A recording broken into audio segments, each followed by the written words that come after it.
Hello, my lovelies. Welcome back to the Geek Suite. I'm your host, the one and only Kidner Bean, and it has been a week, you guys.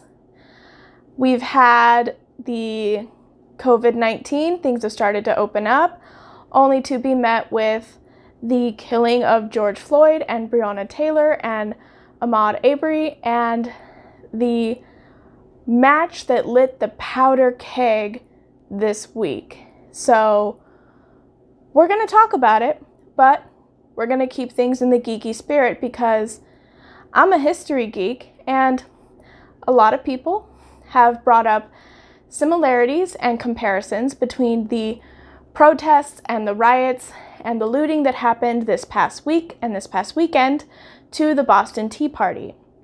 And on the surface, there may seem to be a lot of parallels that you can draw between the two events, but they are emphatically not the same, and not for the reason you think. Today, we're going to examine both events that have happened in recent and further past history and see how they break down and what, if in any way, they're similar and how they're different. All right, my lovelies, let's get into it. So we're going to be starting our Geek Suite time travel through history of protests in the American way by looking at the most recent history. So we're going to be looking at the protest of George Floyd as a part of the larger Black Lives Matter movement. Black Lives Matter is a movement is born out of a series of deaths of Black people by the hands of police that have gotten high media attention over the last decade. This is not a new experience for the Black community, but it is the first time in history that they've received this much attention this often, only to be met with the same miscarriage of justice each time. This movement is the result of 400 plus years of evolving systemic abuse and oppression of people of color throughout the American history. And this video isn't going to be an explanation of systemic racism and oppression of people of color because, one, while I'm trying to use my platform and my privilege to spread this word and be a voice to people who are unheard, there have already been so many videos and so much research out there by people who are much more articulate and much more well studied in this area, and there is so much documented evidence that this exists that if at this point in history, in June of 2020, you're still making the argument that systemic racism doesn't exist, you are either willfully ignorant or trolling. And I am not going to give my time or attention to either of those. So I've encompassed the Black Lives Matter movement in sort of a SparkNotes version as to the history of where it came from and what it's about. And so now we're going to look at what these Black Lives Matter protests look like. The protests this week have involved people marching in the streets, which is a common form of protest, carrying signs. People are marching against the police because the police are the oppressors in this scenario. And these protests have been met with violent responses and vitriol at the hands of the police and the calling in of the National Guard and the militarization of these police forces against peaceful protesters. And yes, there have been instances of looting and rioting, but these are not typically the same groups of people who are at these peaceful protests, but are nonetheless part of what these protests look like, because when you've been unheard and unanswered for so long, eventually something just snaps. And now we're going to look at what is the message of the Black Lives Matter movement and of the recent protests we saw this week.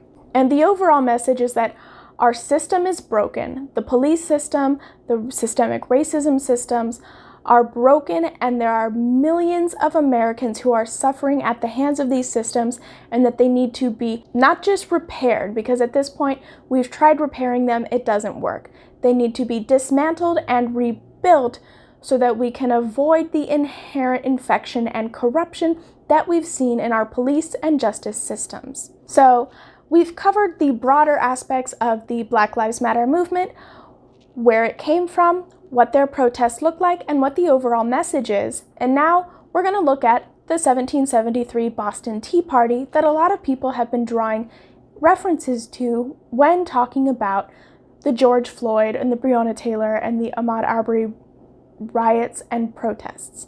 And I found a lovely little snippet from the interwebs on a teachinghistory.org that nicely sums up what happened on the night of the Boston Tea Party, who the players were, what that protest looked like, and what the overall message was. So, let's get into that. The tea was on 3 privately owned merchant ships. 114 chests were aboard the Dartmouth, the first ship to arrive in port. The other 2 ships, the Eleanor and the brig Beaver, carried 228 chests between them, along with other cargo. As the ship sailed into Boston Harbor, they each passed by Castle William to the south, which was under the command of a British officer and had upwards of 100 cannons.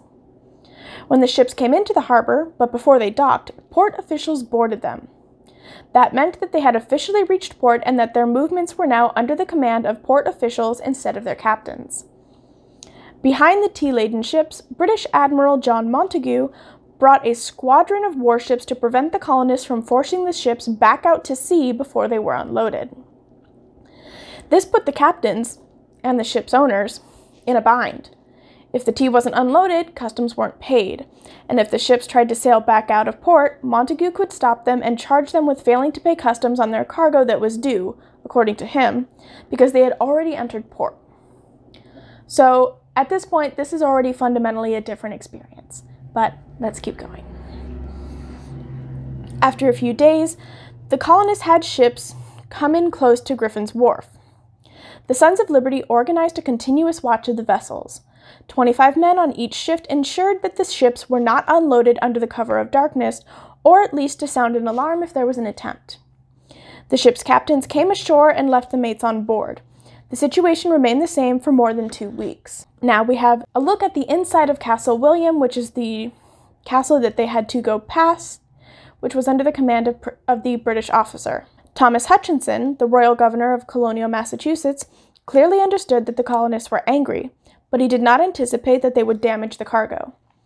He was counting on the fact that after 20 days without having paid customs, the customs authorities, with the assistance of the British sailors and soldiers, could legally impound the tea from the ships and then, from Castle William, disperse it in small amounts to a few merchants who could resell it.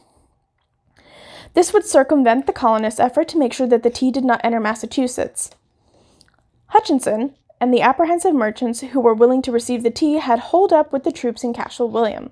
Boston was not under martial law, so soldiers were not policing the city. Although Hutchinson could have brought in a detachment of soldiers, had he known beforehand the particulars of the threat.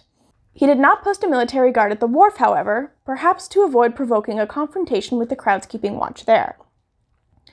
On December 14th, when the 20 days of waiting were almost up, Hutchinson wrote his brother Elisha about the excited Bostonians. "I hardly think they'll attempt sending the tea back, but I'm more sure it will not go many leagues. It seems probable they will wait to hear from the southward, and much may depend on what is done there." Yet Hutchinson also believed the colonists might take some form of direct action if an attempt was made to land tea onto the wharf. And now we have a look at what was happening down at the wharf. Just after 6 o'clock at night on December 16, 1773, meaning it's already dark out, a group of about 60 men daubed their faces with burnt cork, coal dust, or other makeshift disguises, armed themselves with hatchets, and formed a raiding party. Some of them styled themselves as Indians. Cool. So now we got white people in blackface going aboard the ship. This is going to be fun. They made their way onto the wharf. The Sons of Liberty's watch were already there, and still others joined them, either to assist or to simply see what was happening. It's not an event if there's not looky-loos, you guys. The raiding party formed 3 groups of 50 each and boarded all of the nearly deserted ships at about the same time, and they met no resistance. Lendell Pitts, the commander of the group that boarded the brig Beaver, sent a man to the mate who was on board, in his cabin, with a message, politely requesting the use of a few lights and the brig's keys, so that as little damage as possible might be done to the vessel. And such was the case. The mate acted part of the gentleman altogether. He handed over the keys without hesitation and without saying a single word, and sent his cabin boy for a bunch of candles to be immediately put into use. The moon shone brightly too, so their work was well lit. The night was very quiet, and neither the crowd on the wharf nor the raiding party spoke much. Onlookers at the wharf, as well as the men on some of the other closer British ships, however, quite distinctly heard the sounds of the chest being stamped in. The party quickly brought the 342 chests of tea onto the deck.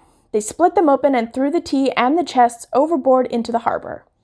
The party took care that no other property on board the ships was harmed and that none of the raiders took away any of the tea. They even swept the decks clean of loose tea when they were done. They worked quickly, apprehensive of a possible attack from Admiral Montague's squadron, part of which was only a quarter mile away. Montague watched the affair from the fleet, but he took no action because of the cargo ship's position next to the wharf. "I could easily have prevented the execution of this plan," he wrote the following day in a report, "but must have endangered the lives of many innocent people by firing upon the town." Instead, he rowed ashore and watched from a building nearby, even briefly exchanging taunts with the Indians.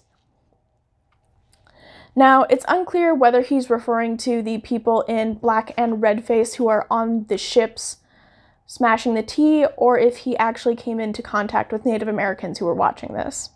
The tea party lasted 3 hours, finishing around 9 o'clock. The raiding party then formed in rank and file by the wharf and, shouldering their hatchets, marched, accompanied by a fifer, back into town, dispersed, and went home. The next morning, a large, winding mound of loose tea still floated in the harbor, and a party of colonists rowed out in boats and sank it down into the waters with their oars. The British fleet witnessed this too, but did not interfere. The disguised men's identities were kept secret by their fellow Bostonians, and Governor Hutchinson was unable to charge the members of the raiding party. But Parliament responded 5 months later. News traveled back and forth across the ocean very slowly back then. They didn't have email or WhatsApp. And the Crown responded with a series of measures meant to bring the force of Boston to heel. Now, a couple of things to note when going over this historic retelling of the Boston Tea Party is they did use what would be considered primary sources when gathering this information. The main two sources are Benjamin Busey Thatcher's A Bostonian, The Traits of the Tea Party, being a memoir of George R.T. Hughes, one of its last survivors, which was published in 1835. So this was a biography of one of the original Tea Party members, as written by their son, and the other is Peter Orlando Hutchinson, the diary and letters of His Excellency Thomas Hutchinson, Esquire. Again, this is a first-hand account on the other side of, the British government, the governor who was watching all of this go down, and then on the part of one of the Tea Partiers. However, it does appear that both sides have been trying to put themselves in the best light. So whether or not this is a truly accurate accounting of what happened must be looked at with some scrutiny, but based on other accounts that have been put into children's textbooks and history books, this is more or less several events that have been confirmed to have happened. The gentlemanly exchange, the sweeping of the decks, the limiting the damage of property to only the tea, and the lack of British interference. So, suffice it to say that this lovely article, which I'll link in the description section down below, is more or less a play-by-play of what happened the night of the British Tea Party. So, who were the players? Angry white colonialists who didn't want to pay taxes on their tea. The other side included the ship's merchants, who were more or less on the side with the British colonialists because they were in the same bind as being more or less held captive or restricted by the British Parliament, the British government, as it was in force in the colony of Massachusetts. And then, of course, there is the side of the British soldiers and Admiral Montague. What did the protest look like?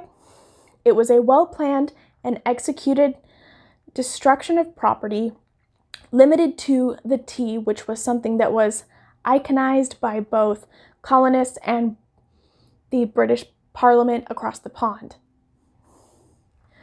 What was the overall message? We don't want to pay taxes and shipping and handling for our comforts from home.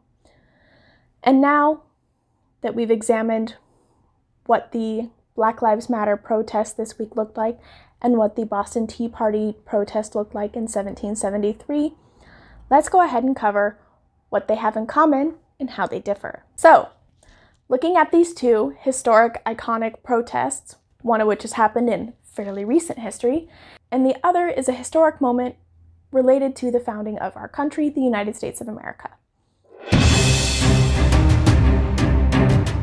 Looking at what's similar between these two events, we see that each involve a group of people who are angry and upset about a set of perceived injustices. We see that both of these groups are protesting these perceived injustices, and we see that these protests resulted in the destruction of private property. And on the surface, when you look at it that way, it does appear that these two events have a lot in common. However, when we get on to the much longer, what they don't have in common section, we will see that these two events are fundamentally very different at their core. And so, with that, let's move on to how they're not.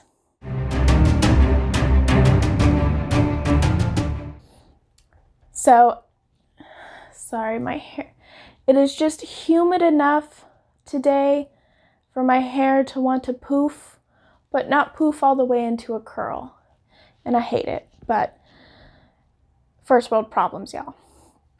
Okay, so looking at the differences. The Black Lives Matter movement and the Black Lives Matter protests surrounding George Floyd and Breonna Taylor and Ahmaud Arbery were a match that sparked a powder keg, heat of the moment series of protests after a prolonged period of abuse and oppression. And by prolonged, I don't mean weeks of being under lockdown, although that is certainly a contributing factor. I mean centuries. So, what happened was people had finally met their breaking point. They took to the streets. They trashed a Target, which Target doesn't care about. And then that sparked a larger movement of massive protests in every major city across the country and around the world. We saw protests in cities like Paris and Barcelona and in countries like New Zealand. So this was something that the entire world was watching.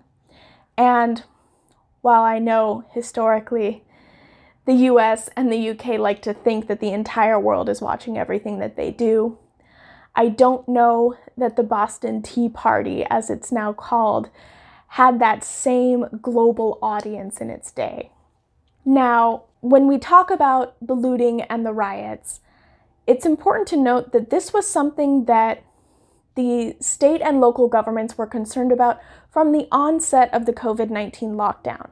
So this is something that people had been prepared for and worried about and was on the back burner of a lot of people's minds for the last 8 to 12 weeks.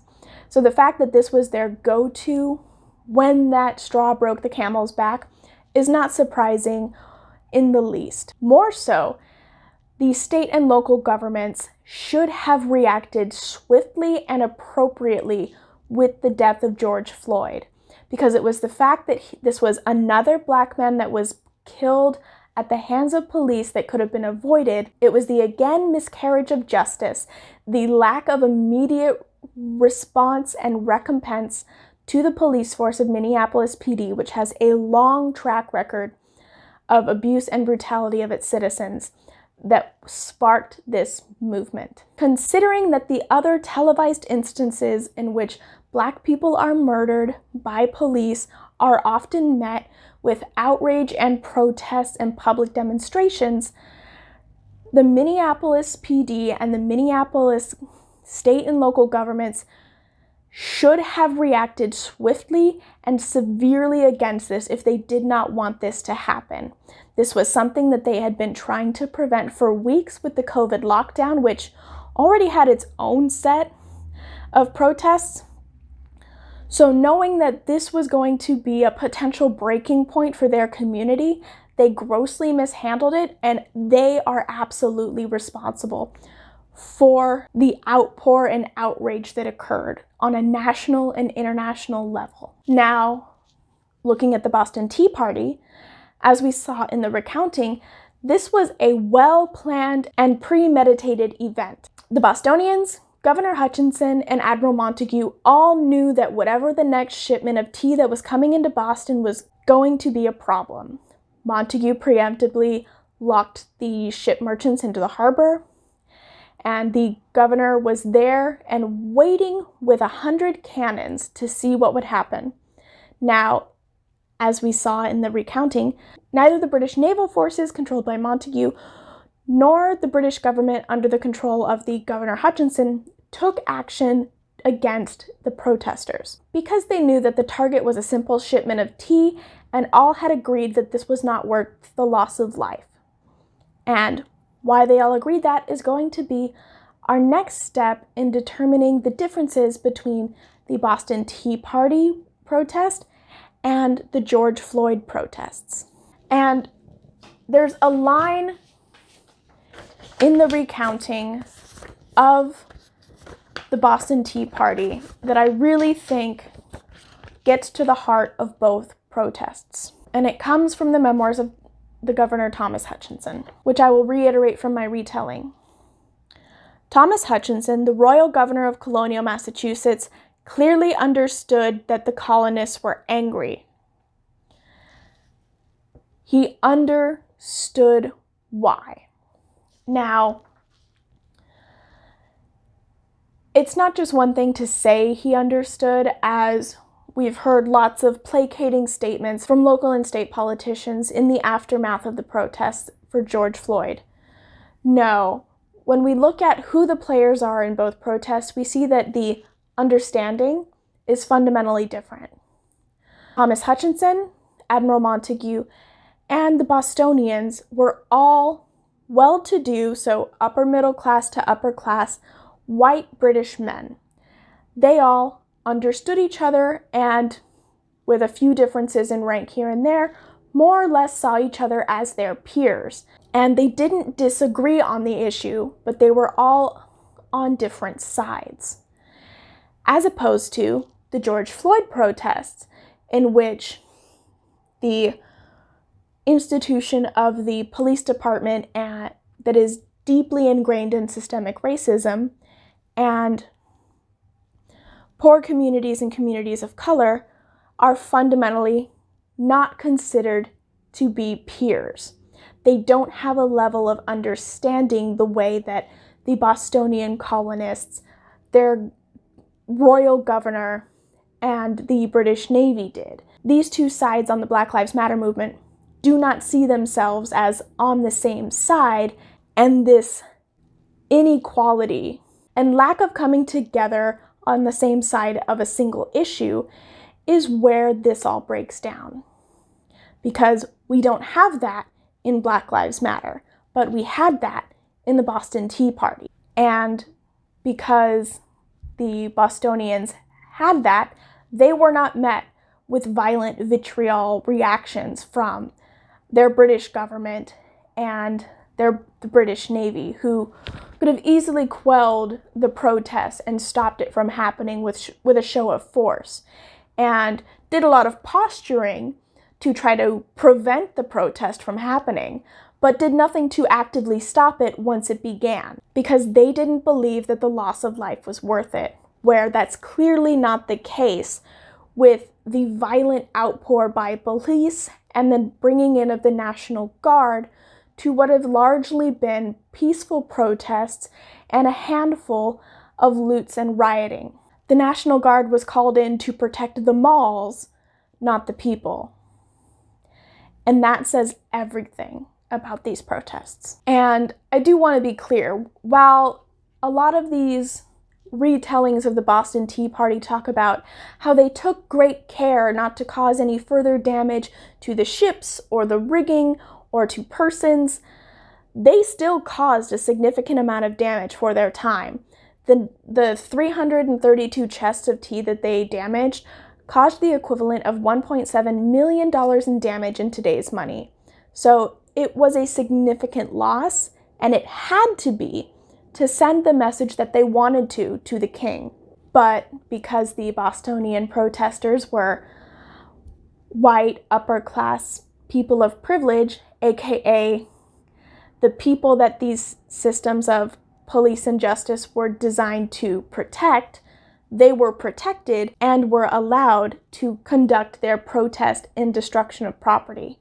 Whereas the Black Lives Matter protest, while there are people like myself who are white presenting and people of every race and color at these protests, when you think of the face of Black Lives Matter, it is not me. The face of Black Lives Matter are the Black activists. And Black activists, rich or poor, are fundamentally not the people that the system was meant to protect. If anything, the deeply invested systemic racism tells the police that these are the people that they protect the white middle-class people against.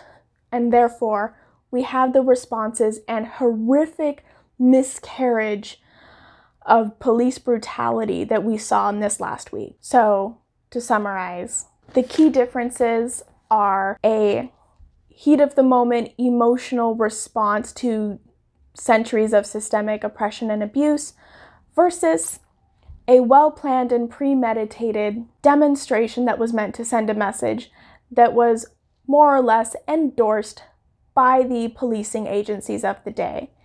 And the reason that these policing agencies approved of and allowed the Boston Tea Party to be carried out were because these were issues and people that they could identify and sympathize with, whereas as a result of the systemic oppression and racism that exists to this day, the issues that are being raised by the Black Lives Matter movement against the policing agencies, these are issues that the policing agencies fundamentally cannot sympathize or identify with, and therefore are not on the side of the protesters the way they were at the Boston Tea Party. In fact, the issues of Black Lives Matter, when politicized, are often framed as threats to the way of life that the Bostonians, the British Navy, the colonial governors, and modern-day upper-middle-class white people and policing agencies identify as their way of life. So it's considered a threat to them. It's seen as making their piece of the pie a little bit smaller to make sure that poor people and people of color get a piece too, as opposed to what these issues are really about, which is making sure that whoever's cutting the pie is cutting equal pieces. Now, I'm not saying that the Boston Tea Party was a successful, peaceful protest because the protesters were white, and the Black Lives Matter protests have been violent because the protesters were black and therefore targeted. But I'm not saying that.